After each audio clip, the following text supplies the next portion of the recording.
आज के इस वीडियो लेक्चर पे हम प्रीवियस क्लास में जो टॉपिक हमने शुरू किया था उसको कंटिन्यू करेंगे। जैसा कि आप सभी जानते हैं भारत का भूगोल हम पढ़ रहे हैं। भारत के भूगोल में हम जो टॉपिक अभी कंटिन्यू कर रहे हैं वो है ड्रेनेज पैटर्न ऑफ इंडिया, जिसको भारत का अववाह तंत्र या नदी तंत्र के नाम से भी जानते हैं। तो 2 मिनट का एक क्विक रिवीजन हम देखेंगे, देन आगे के सेक्शन को कंप्लीट करेंगे। अगर हम बात करते हैं ड्रेनेज पैटर्न की, तो इसमें हम रिवर्स के बारे में स्टडी कर रहे हैं। और जैसे कि हमने देखा कि इंडियन टेरिटरीज है वहाँ पर आपको जनरली 2 तरह की रिवर्स मिलेंगी। एक वो नदियाँ जो हिमालय से निकलती हैं और दूसरी वह है जो प्रायद्वीपीय भारत से निकलती है। हिमालय से निकलने वाली जो नदियाँ हैं उसमें 3 तरह के नदी तंत्र को हमने देखा था, जिसमें सबसे पहला नदी तंत्र हमने देखा था इंडस या सिंधु नदी तंत्र, दूसरा हमने देखा था ब्रह्मपुत्र नदी तंत्र और तीसरा हमने देखा था गंगा नदी तंत्र। ये जो नदी तंत्र या रिवर सिस्टम वर्ड का जो यूज मैं कर रही हूँ, इसका मतलब होता है reverse along with its tributaries and distributaries, मतलब नदी और उसकी सहायक नदियाँ और वितरिकाएं। जो कि आपको होमवर्क के लिए मैंने एक टास्क भी दिया था कि जितनी भी नदियाँ पढ़ाई गई हैं उनकी लेफ्ट और राइट बैंक ट्रिब्यूटरीज आप अपने नोट्स में सर्च करके ऐड करिए। इसके बाद हम ये जो है सारे रिवर सिस्टम को हमने डिटेल में अंडरस्टैंड किया था। फिर हमने शुरू किया था पेनिनसुलर रिवर सिस्टम या प्रायद्वीपीय नदी तंत्र। इनमें वह नदियाँ सम्मिलित थी जो कि दक्षिण भारतीय क्षेत्र से निकल रही थी, या तो ये नदियाँ बंगाल की खाड़ी में गिर रही थी या ये नदियाँ अरब सागर में गिर रही थी। अब हम सभी जानते हैं कि जो प्रायद्वीप भारत है, हमारा पेनिनसुलर इंडिया है, वो इंडिया का सबसे ओल्डेस्ट लैंड मास है। ये पॉइंट मैंने आपको तब पढ़ाया था जब मैं आपको इंडिया का फिजिकल डिवीजन बता रही थी। जब ओल्डेस्ट लैंड मास है तो एक बहुत ही बेसिक अंडरस्टैंडिंग की बात है कि कोई पुरानी लैंड मास है तो इस रीजन में जो रिवर्स ओरिजिनेट होती हैं, जो नदियाँ निकलती हैं, वो भी पुरानी है। तो क्वेश्चन अगर आपसे पूछ लिया जाए जीके के फॉर्म में या पीटी या मेंस में कि भारत में सबसे प्राचीनतम नदियाँ किस क्षेत्र में प्रवाहित होती हैं, भारत की सबसे पुरानी नदियाँ किस क्षेत्र में बहती हैं, तो आपका आंसर होना चाहिए प्रायद्वीपीय भारत या पेनिनसुलर इंडिया। आई थिंक आप ये पॉइंट समझ गए होंगे। प्रीवियस लेक्चर्स में हमने डिस्कस किया था कि हिमालयन नदियाँ और प्रायद्वीपीय नदियों में डिफरेंस क्या है। तो 5 डिफरेंस मैंने यहाँ आपको बताए थे और 5 डिफरेंस सर्च करने का टास्क आपको दिया था, तो आई थिंक आप लोगों ने कर लिया होगा वो। अब हम प्रायद्वीपीय नदियों, जो हमारी आज की क्लास का जो चैप्टर है वो है पेनिनसुलर रिवर, तो प्रायद्वीपीय नदियों के बारे में हम बात करते हैं। तो भारत की प्राचीनतम नदियाँ इस तंत्र में सम्मिलित हैं और प्राचीनतम नदियों के साथ साथ ये नदियाँ मौसमीय हैं, क्योंकि वर्षा के मौसम में इन नदियों में बाढ़ की संभावनाएं आ जाती हैं, जबकि अन्य सीजन में ये नदियाँ ड्राई हो जाती हैं। इसी दृष्टि से ये नदियाँ सिंचाई के लिए अत्यधिक उपयोगी नहीं होती हैं। दूसरी चीज़ें, यहाँ पर नेविगेशन या जो नौकायन सुविधा है वो भी कम उपलब्ध हो पाती है, लंबाई इनकी कम होती है, संकरित क्षेत्र में ये नदियाँ प्रवाहित होती हैं। अब हमने प्रायद्वीपीय नदियों से हम शुरू करेंगे आज का ये वीडियो सेक्शंस। तो आई थिंक बेसिक इंट्रोडक्शन आपको समझ में आ गया होगा।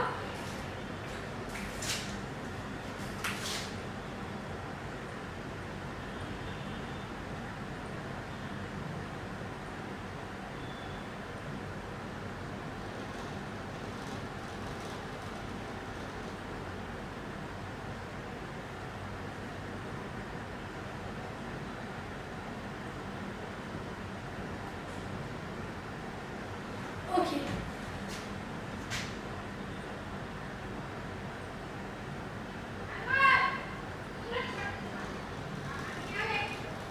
प्रायद्वीपीय नदियाँ, अब हम सभी जानते हैं प्रायद्वीपीय जो नदियाँ हैं उनको 2 तरह से हम पढ़ते हैं, ठीक है। पहला है बंगाल की खाड़ी में गिरने वाली प्रायद्वीपीय नदियाँ या अरब सागर में गिरने वाली, जो कि हम पढ़ चुके थे।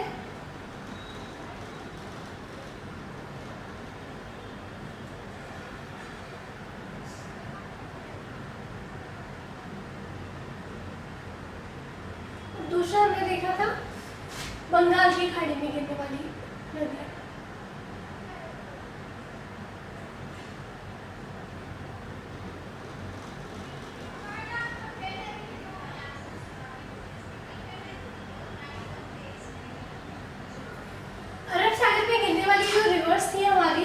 इसमें हमने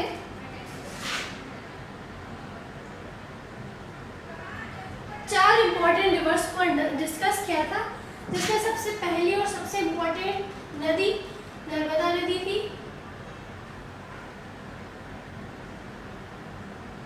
अमरकंटक से निकलकर सतपुड़ा और मैकाल श्रेणियों के मध्य बहते हुए ही अरब सागर में या खंबात की खाड़ी में गिर रही थी। दूसरी इंपॉर्टेंट नदी हमने देखी थी ताप्ती, नर्मदा के समांतर थी। ये नदी बहते हुए बंगाल की खाड़ी या खंबात की खाड़ी में गिर रही थी, ठीक है, और इसका उद्गम स्थल है बैतूल था। तीसरा नदी हमने देखा था साबरमती नदी।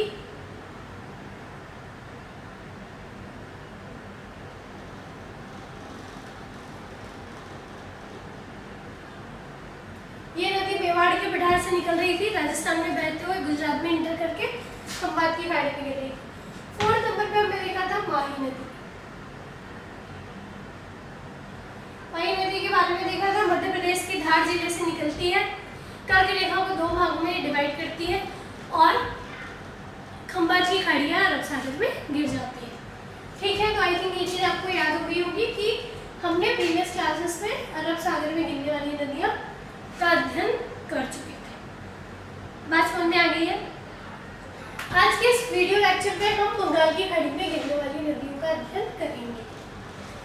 Reverse which is drain into the bay of Bengal, और बंगाल की खाड़ी में गिरने वाली नदियों की संख्या अधिक है, ठीक है। इतने पॉइंट्स क्लियर हो गए हैं। ओके, नदियों की जब हम बात कर रहे थे रिवर्स, तो आपको ये पता होना चाहिए स्टडी ऑफ रिवर पोटोमोलॉजी है या पोटोमोलॉजी कहलाता है। कुछ जीके के फैक्ट भी आपको याद होने चाहिए जो कि आपके प्रिलिमिनरी एग्जाम्स में काम आते हैं, ठीक है। जैसे कि क्वेश्चन पूछा था world largest river,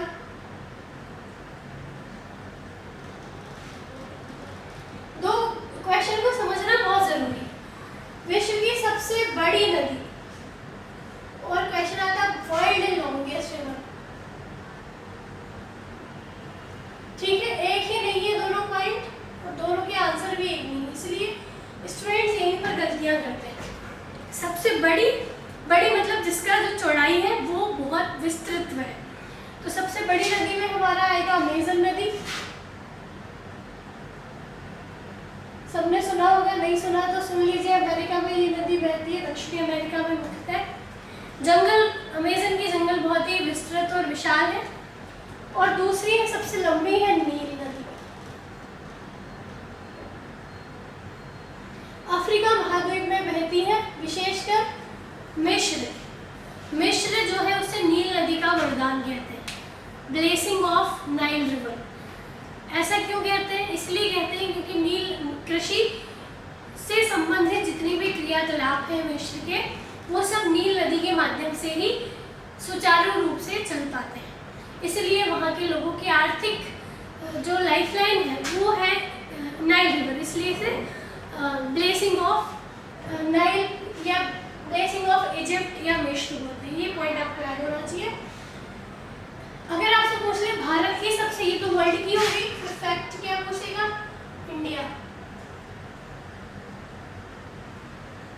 India's largest, Bharat की सबसे बड़ी नदी कौन सी है?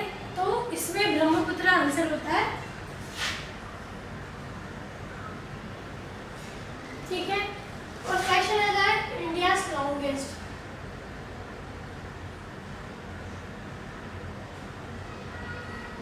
भारत की सबसे लंबी नदी, तो आंसर होगा गंगा। गंगा की लंबाई आपको याद हो गई होगी 2525 किलोमीटर। नील की जो लंबाई है 6659 किलोमीटर के लगभग है। इस नदी की लंबाई 9 मीटर, ठीक है। तो ये जीके के फैक्ट्स हैं जो आपको पता होना चाहिए। एक और इम्पोर्टेंट चीज आपको समझ लेना चाहिए यहाँ पर कि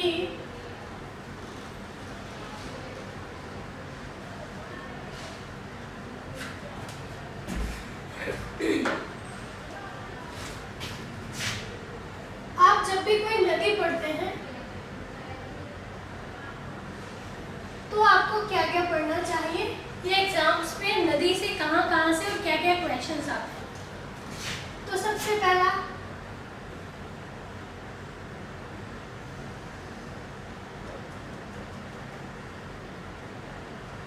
बेसिक फैक्ट्स अबाउट रिवर्स। नदी के बारे में आपको बेसिक फैक्ट या कुछ डेटा आपको याद होना चाहिए। फॉर एग्जाम्पल, उदाहरण के लिए आपको उसकी लंबाई पता होनी चाहिए, आपको उसका उद्गम, आपको उस नदी पर बसे हुए इम्पोर्टेंट शहर,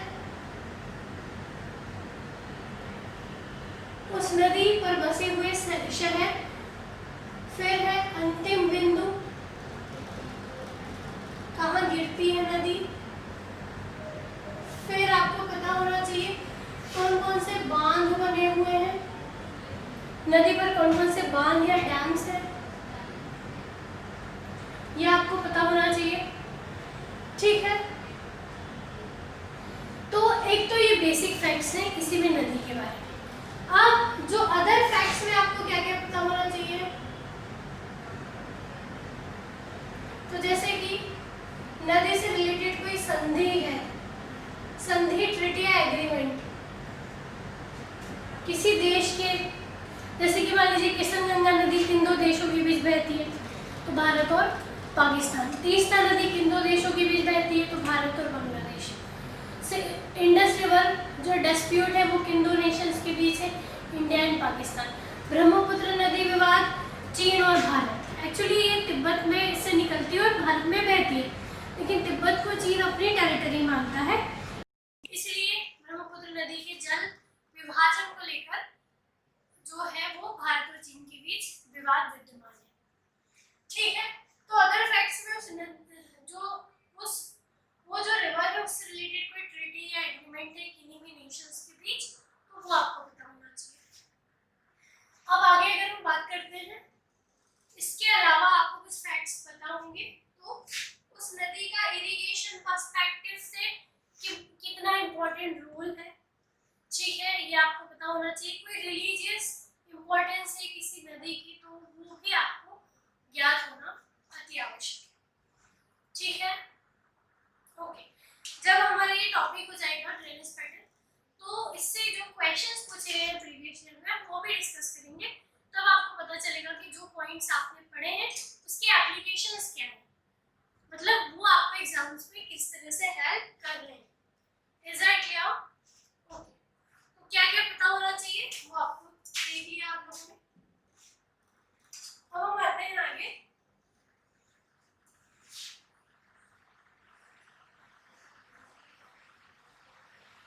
आगे मतलब बंगाल की खाड़ी में गिरने वाली नदियों का सीधा।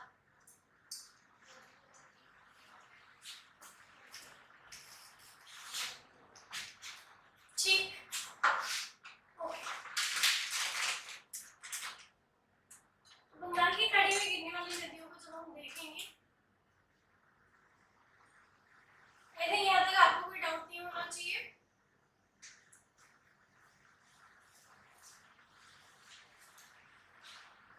ठीक,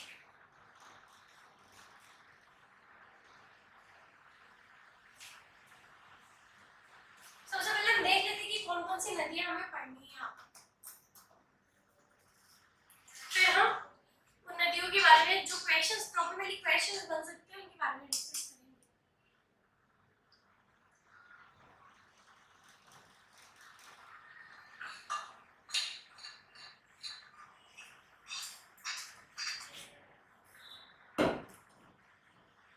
ठीक, कौन कौन सी महत्वपूर्ण नदियां उनके बारे में देखते हैं।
किस राज्य से?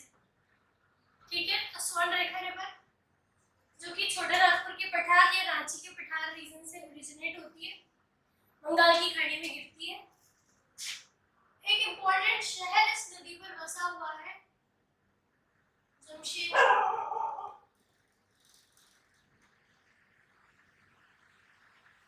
क्वेश्चन ज्यादातर यहीं से पूछा जाता है, कौन सा स्वर्णरेखा नदी पर कौन सा शहर बसा है, तो आंसर होगा जमशेदपुर। अब इसका जो नाम में जो स्वर्ण है, सभी जानते हैं स्वर्ण मतलब होता है सोना या गोल्ड, तो ये नाम क्यों पड़ा इस नदी का? तो जनरली रिवर्स जो है, मान लीजिए कोई रिवर्स है, ये इस तरह से फ्लो कर रही है, ये इसके वाटर की डायरेक्शन और यहाँ जाकर ये नदी, तो नदी का जो ओरिजिन पॉइंट है वहां से लेकर नदी का जो भी रास्ता है वे है, उस रास्ते में नदी डिफरेंट तरह की चट्टानों से टकराती है। चट्टानों से बार बार जब नदी टकराती है तो उस टकराने की वजह से जो चट्टानों के पार्टिकल्स हैं, टुकड़े हैं, वो नदी के जल के तेज दबाव की वजह से टूटकर जल में गिर जाते हैं और नदी के जल के वेग के साथ बहते हुए अलग अलग स्थानों पर पहुंचते हैं। जब नदी में बाढ़ जैसी स्थिति उत्पन्न होती है तो नदी के अंदर जो मलबा है वो नदी के किनारों पर जमा हो जाता है और नदी का जल आगे बह जाता है। अब जो टूटे हुए चट्टानों के टुकड़े थे वो कहाँ है? किनारों पर।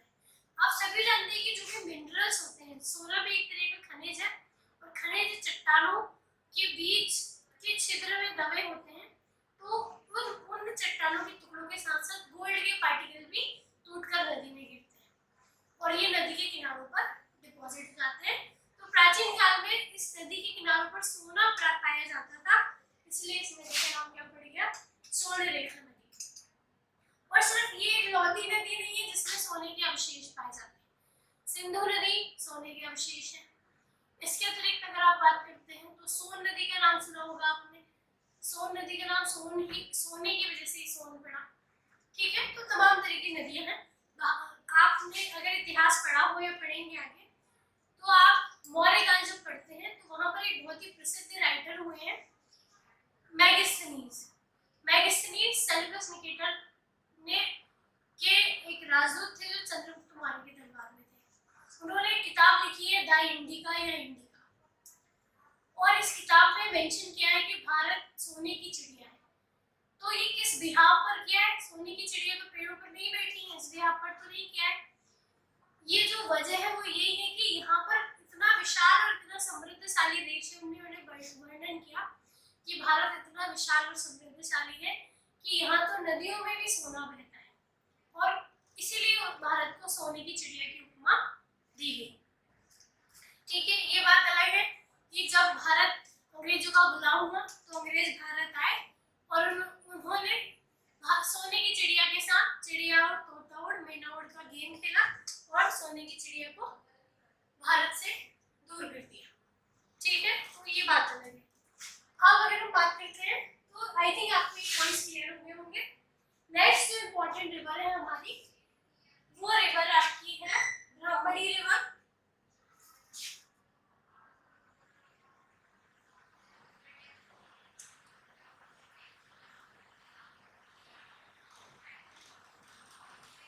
बहुत कम आपने इस नदी का नाम सुना होगा। ये नदी मूलतः उड़ीसा में बहती है, इसे उड़ीसा का शौक भी बोलते हैं, सोरो ऑफ उड़ीसा। ठीक है, यह दुख सोरो ऑफ उड़ीसा कौन सी रिवर है? ब्राह्मणी रिवर है। ठीक है, इस नदी की बात करें तो इस नदी का ओरिजिन भी छोटे नागपुर है।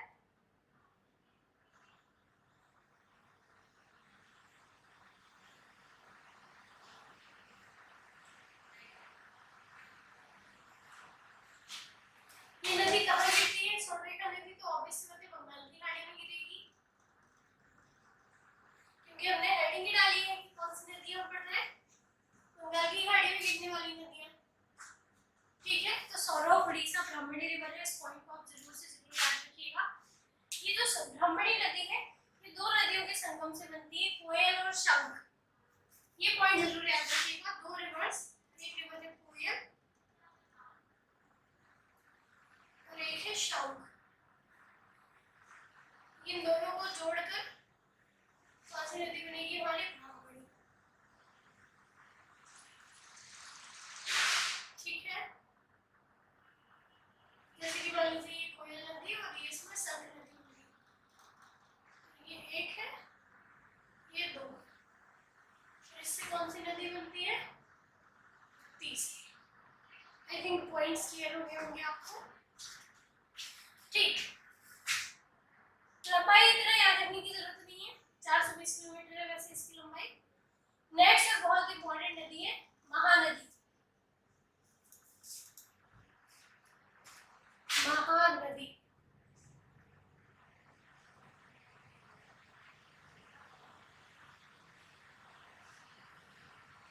देखिए, महानंदा अलग है, महानदी अलग है।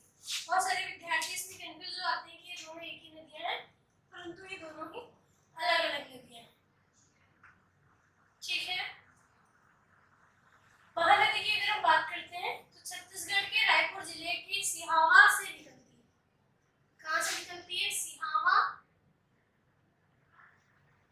रायपुर, और ये आता है आपका छत्तीसगढ़। ये पॉइंट्स बहुत इंपॉर्टेंट है, ओरिजिन पॉइंट याद रख लेना इस नदी का। इसके अलावा अगर हम बात करते हैं तो बंगाल की खाड़ी में गिरती है, हम जानते हैं। इसकी जो सहायक नदी है वो बहुत महत्वपूर्ण है, जिनमें एक बहुत इंपॉर्टेंट सहायक नदी है शिवनाथ। ये याद कर लेना। ठीक है,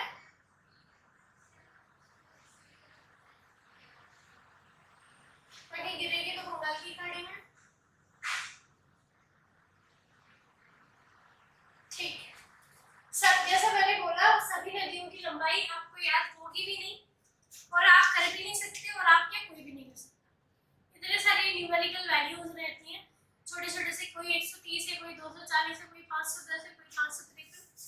तो जो चीज संभव नहीं है उस पर हाथ पैर मारने की वजह जो शुरुआत की 10 नदियां मैंने आपको बताई हैं, प्रॉपर उनकी लंबाइयां भी लिखी गई हैं, वहां सिर्फ वो 10 ही आपको याद करनी है। Is that clear? जो काम आपको करना नहीं है वो हम आपसे करवाएंगे भी नहीं, लेकिन जो चीजें बोर्ड पर मेंशन की जा रही हैं ये तो एनी हाउ आपको याद करनी पड़ेगा। ठीक है, ओके।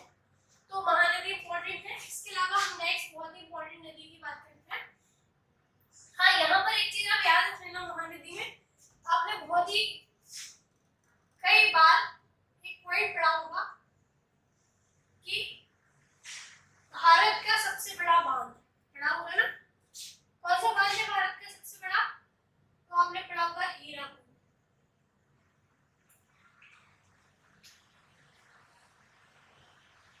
क्वेश्चन आता है हीराकुंड बांध किस नदी पर है? आपका आंसर लिखा हुआ है बोर्ड पर, महानदी पर।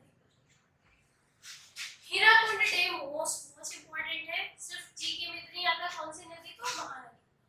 ठीक है, बहुउद्देशीय परियोजना है। एक और बहुउद्देशीय परियोजना जो आप याद रख सकते हैं, टीकर पार।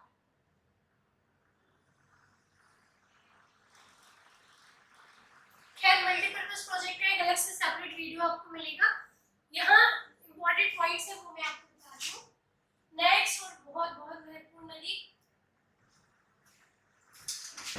गोदावरी।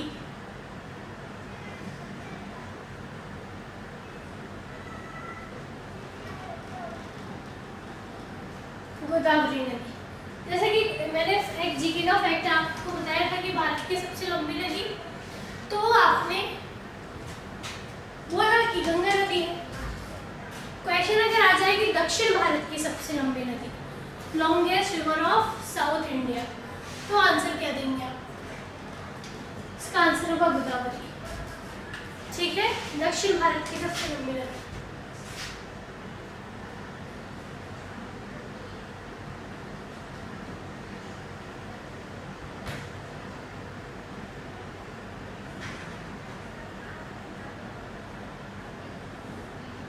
कौन सी है? गोदावरी। गोदावरी नदी की लंबाई याद रखना बहुत जरूरी है, 1465 1465 किलोमीटर क्या है ये? लंबाई। याद रख लेंगे 1465, याद रखना बहुत इंपॉर्टेंट है। ओके,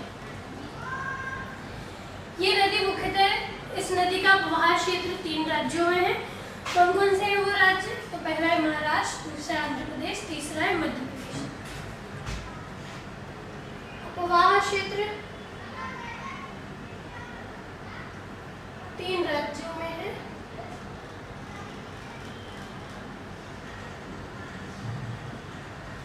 सबसे पहला है महाराष्ट्र। महाराष्ट्र में लगभग 44%, सबसे ज्यादा इसका प्रवाह क्षेत्र जो है वो महाराष्ट्र में है। इसके अलावा अगर हम बात करते हैं तो आंध्र प्रदेश दूसरा है और तीसरा है मध्य प्रदेश। ठीक है, अब मध्य प्रदेश में तो ये नदी नहीं बहेगी, लेकिन हाँ इसकी सहायक नदियां मध्य प्रदेश में फ्लो करती हैं। ठीक है, इसका उद्गम स्थल आपको याद होना चाहिए, पश्चिम घाट की त्र्यंबकम पहाड़ी से ओरिजिन है। उद्गम कहाँ से है? त्र्यंबकम, नासिक। ठीक है, त्र्यंबकम नासिक महाराष्ट्र से जो नदी ओरिजिन होता है उसको हम बोलते हैं गोदावरी नदी। इसके अतिरिक्त अगर आप देखते हैं तो जो गोदावरी नदी है हमारी, इसका एक सब नाम भी है, इसको हम दक्षिण की गंगा कहते हैं। तो ये जरूर याद रख लेना, गंगा ऑफ साउथ या सदर्न गंगा। क्वेश्चन आता है सदर्न गंगा, तो आंसर होगा गोदावरी। ठीक है, या दक्षिण गंगा भी हम इसे बोलते हैं। दक्षिण भारत की सबसे लंबी नदी है, भारत की सबसे पुरानी नदियों में से एक है, लंबाई 1465 किलोमीटर, 3 राज्यों में प्रवाह क्षेत्र है, सबसे ज्यादा महाराष्ट्र, आंध्र प्रदेश, मध्य प्रदेश। ओरिजिन पॉइंट है त्र्यंबकम, नासिक, महाराष्ट्र। ठीक है, ओके, अब आते हैं आगे इम्पोर्टेंट पॉइंट। तो इसकी कुछ इम्पोर्टेंट सहायक नदियाँ जो आपको याद होनी चाहिए, जैसे कि पूर्णा, पेनगंगा, वर्धा, वैनगंगा, इंद्रावती और मंजीरा। कौन कौन सी सहायक नदियाँ हैं? पूर्णा, वैनगंगा, पेनगंगा, मंजीरा, जरूर याद रख लेना। ठीक है, तो ये कुछ मेजर ट्रिब्यूटरीज या सहायक नदियां हैं जो आपको याद होनी चाहिए। किसकी? गोदावरी नदी। ठीक है, ओके, अब आते हैं आगे। तो ये कौन कौन सी नदियां हमने देखी है बंगाल की खाड़ी में गिरने वाली? पहली स्वर्णरेखा, दूसरी ब्राह्मणी, तीसरी महानदी, चौथी गोदावरी। ठीक है, आई थिंक यहाँ तक कोई भी डाउट नहीं होगा आपको। अब इससे आगे की रिवर्स देखते हैं, इतना पॉइंट्स नोट कर लीजिएगा। नेक्स्ट रिवर है हमारी कृष्णा रिवर, इसको रफ कर देते हैं।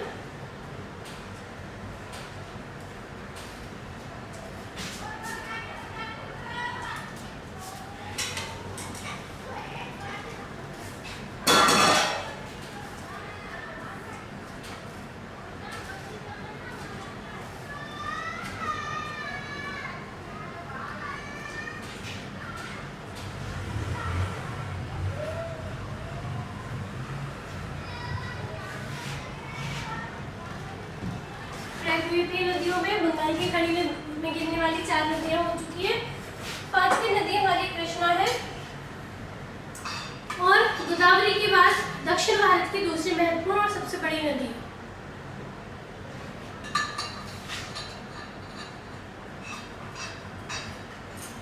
केरल, कर्नाटक, तमिलनाडु 3 राज्यों में इस नदी का अपवाह क्षेत्र है। नदी का नाम है कृष्णा नदी।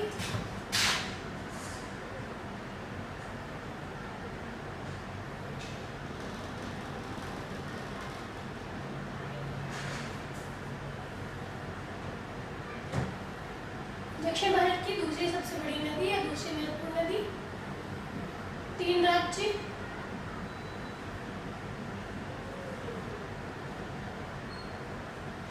अपवाह क्षेत्र, कौन कौन सा है? केरल, कर्नाटक, तमिलनाडु।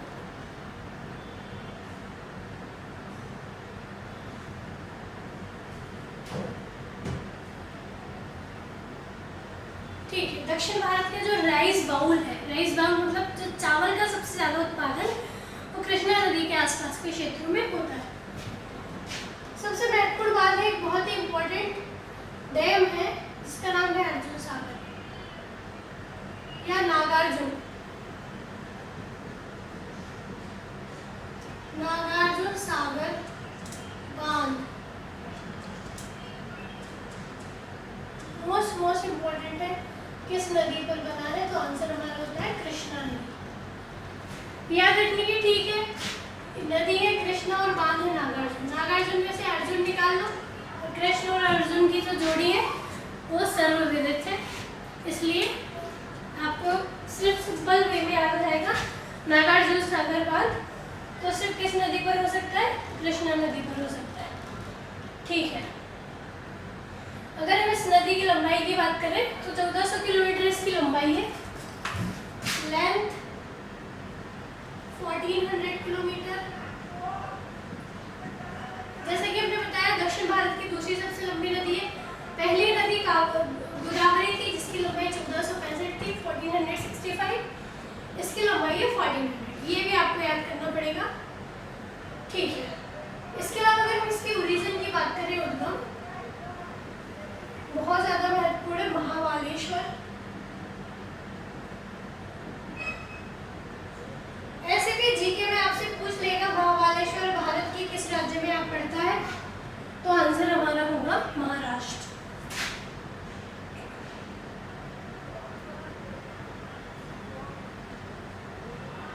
कई बार ज्योग्राफी में क्वेश्चन पूछा गया महाबालेश्वर की पहाड़ियां या महाबालेश्वर हिल्स कहाँ पर लोकेट है? उसका आंसर भी होगा महाराष्ट्र। ठीक है, तो महाबालेश्वर से जो नदी निकलती है उसका नाम है कृष्णा नदी। ओके, इसके अतिरिक्त अगर हम बात करें तो इसकी कुछ इंपॉर्टेंट सहायक नदियां हैं, कोयना, वर्णा, पंचगंगा, दूधगंगा, घटप्रभा, कोयना, वर्णा, पंचगंगा, घटप्रभा, दूधप्रभा, ये कुछ महत्वपूर्ण सहायक नदियां हैं। देखिए, कृष्णा, कावेरी और गोदावरी की सहायक नदियां भी आपको याद करनी है। ठीक है, ओके, इसकी इंपॉर्टेंट रिवर्स है, तुंगभद्रा नदी भी इसकी सहायक नदी है, आपको याद होना चाहिए। ओके, इसके अतिरिक्त अब हम आते हैं नेक्स्ट रिवर जो कि बहुत ही महत्वपूर्ण नदी है, कावेरी नदी।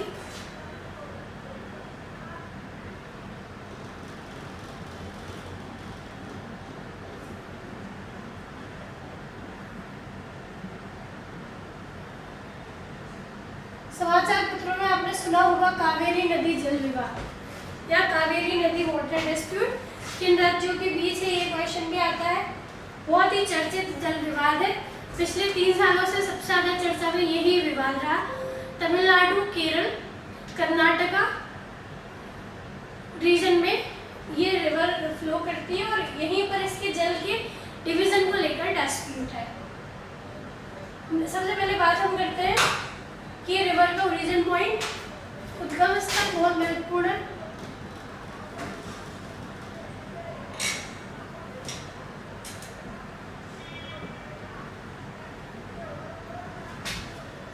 ब्रह्मगिरी पहाड़ी,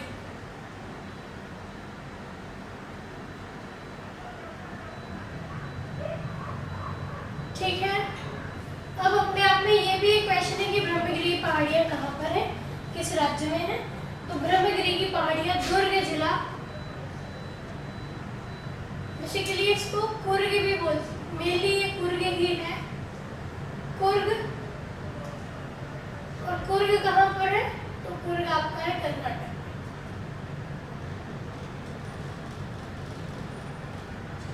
ब्रह्मगिरी की पहाड़ियों से उद्गम स्थल है किसका? कावेरी नदी का। मोस्ट इंपॉर्टेंट है ये पॉइंट। ओके, आपने कई बार सुना होगा भारत का सबसे प्रमुख जलप्रपात या सबसे बड़ा जलप्रपात शिव समुद्रम।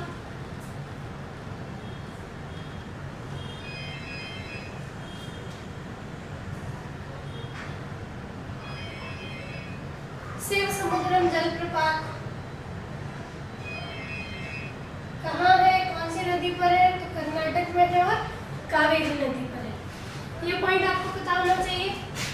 एक बहुत इंपॉर्टेंट फैक्ट है, भारत का पहली बहुउद्देशीय परियोजना या प्रथम बांध कौन सा था भारत में?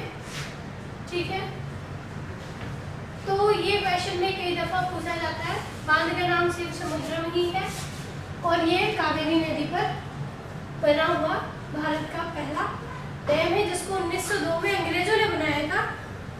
ठीक है, और प्रथम भारतीय बांध पूछेगा तो वो उसका आंसर फिर डिफरेंट हो जाएगा।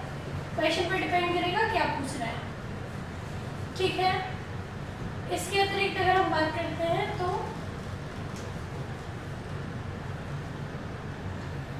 प्रायद्वीपीय भारत की एकमात्र नदी है जिसमें वर्ष भर जल रहता है।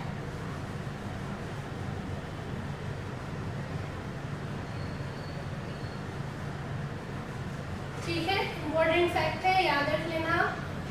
इस नदी के आसपास भी चावल की कृषि उत्तम होती है।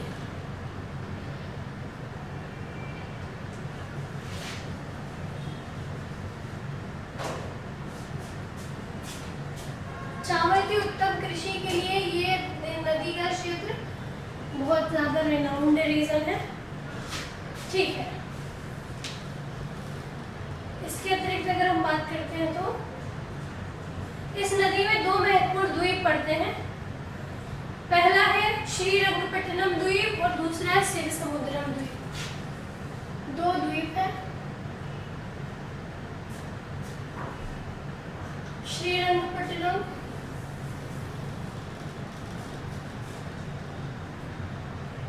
शिव समुद्रम। अब आपको श्रीरंगपट्टनम देखकर कुछ याद आ जाना चाहिए।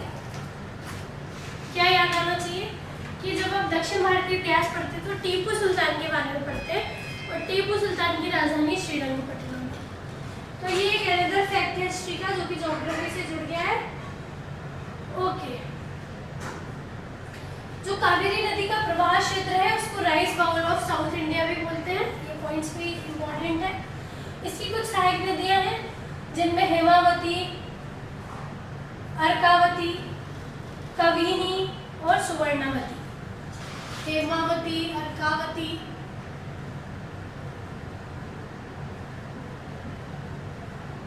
कविनी, सुवर्णावती,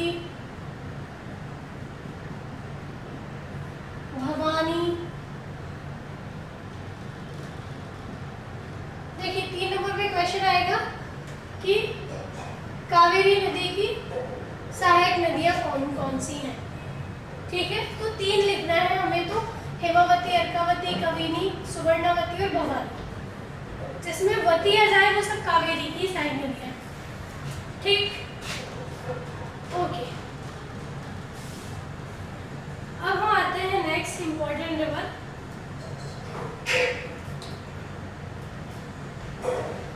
आई थिंक इतने पॉइंट्स क्लियर हो गए, इसको लिख लिया आप लोगों ने। नोट करना बहुत जरूरी है, यही नोट्स आपको मेंस में 3 मार्कर और 5 मार्कर में अच्छे मार्क्स मिलेंगे। ठीक है, ओके। नेक्स्ट इंपॉर्टेंट रिवर है। अब जो नदियां हम पढ़ेंगे उसमें लंबाई वगैरह याद रखने की जरूरत नहीं है अपन को, बेसिक नाम ही याद रहेंगे वही काफी है।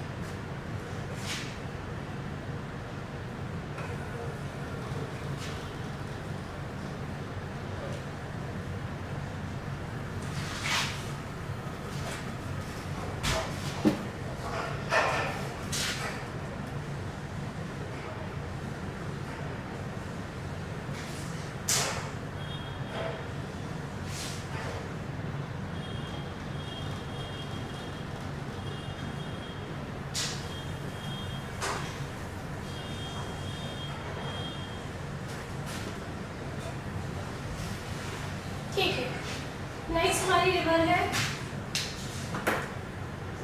पेन्नार रिवर।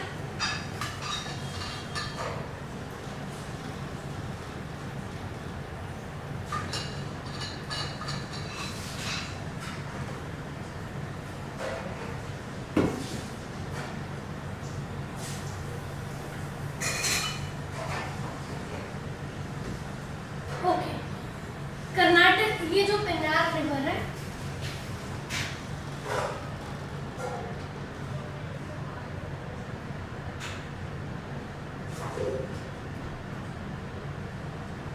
सबसे पहले एक पॉइंट देख लो, उद्गम रीजन पॉइंट कोलार जिला कर्नाटक।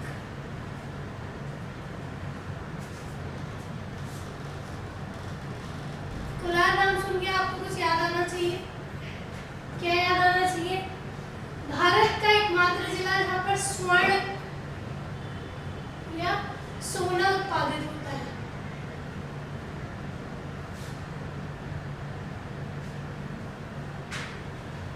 सोने की जो खदानें हैं वो सर्वाधिक और सिर्फ एकमात्र मोनोपोली इसी रीजन की है, कोलार, जो कि कर्नाटक में पड़ता है। ठीक है, इसके अतिरिक्त कुछ और जगह आंध्र प्रदेश में, जैसे रामगुड्डम की खदानें, वो बहुत ही प्राचीन है और अब लगभग वहाँ पर उत्पादन भी नगण्य के बराबर है। ठीक है, यही वजह है कि विश्व में सबसे ज़्यादा सोने का जो आयात है, भारत विश्व का सबसे बड़ा सोने का आयातक देश है। जीके का फैक्ट है, याद रख लेना।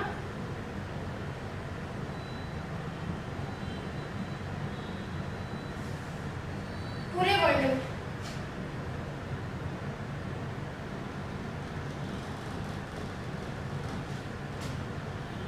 ठीक।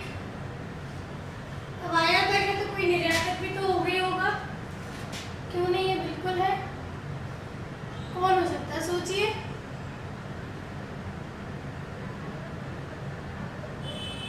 चीन। दुनिया में सबसे सोने का जो एक्सपोर्ट है वो चीन करता है। ठीक है, तो ये जो वर्ड आ गया कोलार, इसलिए मैंने बता दिया कोलार जिले में कोलार खदानें, यहाँ पर सोना होता है। कौन सी नदी का उद्गम स्थल है? पेन्नार नदी का, याद रहेगा सभी को।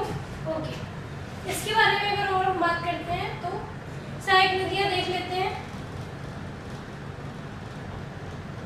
जयमंगली, कुंदेरू, सिलिगेरू,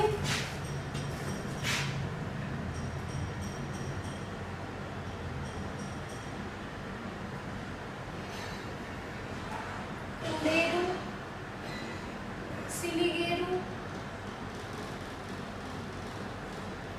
देखिए, ये दक्षिण भारतीय नाम है और ये ऐसे ही होंगे, इसमें ना तो मेरा कोई दोष है ना ही आपका। ठीक है, इसलिए आपको इसे ऐसे ही याद करना पड़ेगा।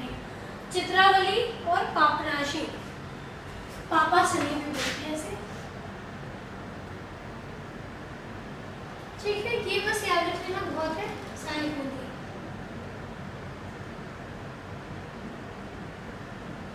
अब हम आते हैं आगे नेक्स्ट नदी, बंगाल की खाड़ी में गिरने वाली पलार नदी।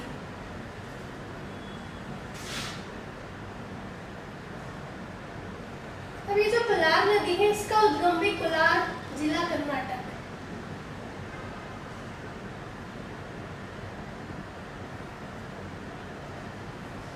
देखिए, जिला याद रख लो, बहुत है, कहाँ से, कौन सी पहाड़ी, कौन सी तहसील, इतना याद रखोगे तो फिर कहाँ जाओगे? क्या क्या नहीं पढ़ना पड़ेगा फिर आपको, है ना? तो थोड़ा सा एग्जाम के पर्सपेक्टिव से पढ़ने की आदत डाल लेनी चाहिए, और वो यही है कि जो आता है बस वही पढ़ो। ठीक, कोलार जिले से उद्गम है। ओके, बस इतना ही इसमें याद रख लेना है। नेक्स्ट बहुत ही महत्वपूर्ण है, बेगाई नदी।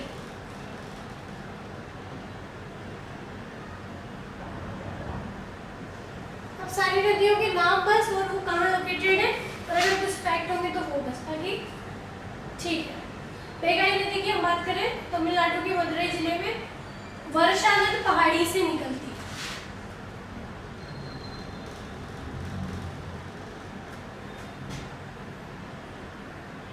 तमिलनाडु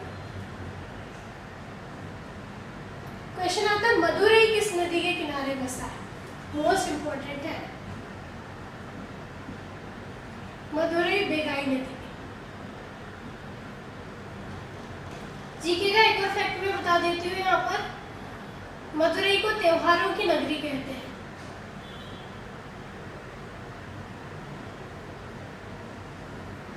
क्या बोलते हैं, सिटी ऑफ फेस्टिवल्स। एक और फैक्ट आपको याद रख लेना चाहिए कि जो मदुरई है हमारा, वहां पर मीनाक्षी टेम्पल है। मीनाक्षी देवी का मंदिर किस शहर में है, ये क्वेश्चन भी कई बार जीके में पूछा जा चुका है। तो आंसर होगा मदुरई। मदुरई किस नदी के किनारे बसा है, तो आंसर होगा बेगाई नदी। ठीक है, नेक्स्ट हमारी इंपॉर्टेंट नदी है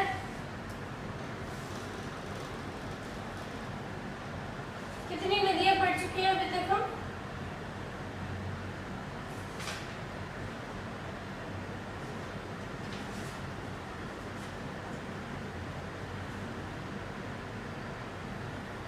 आई थिंक 9 पढ़ चुके हैं। तो 10वीं नदी है हमारी वो ताम्रपर्णी रिवर है। ठीक है, तो बेगाई नदी है वो कहाँ गिरती है, तो बंगाल की खाड़ी में तो गिरती है, लेकिन ये कहाँ पर, बंगाल की खाड़ी में पाक जलडोंगर।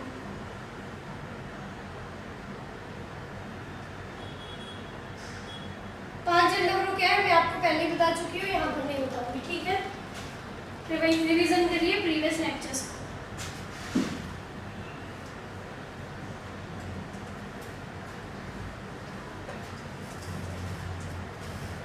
नेक्स्ट नदी है ताम्रपर्णी नदी, और अंतिम भी है।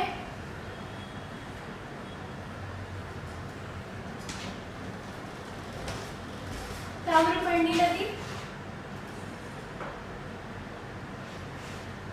उद्गम है सह्याद्री के अगस्त्यामलाई पहाड़ी।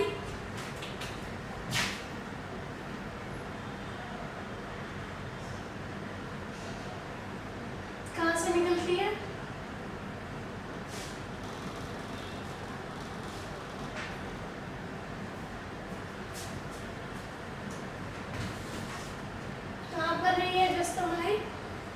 पश्चिमी घाट। ठीक है, पश्चिमी घाट से इसका ओरिजिन है बेसिकली तमिलनाडु क्षेत्र से, और ये बंगाल की खाड़ी में गिर जाता है। कहाँ पर ट्रेन गिरती है,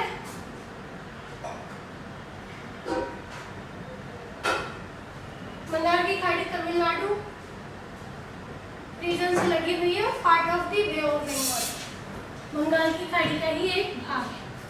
तो इस तरह से ताम्रपर्णी नदी। ठीक है,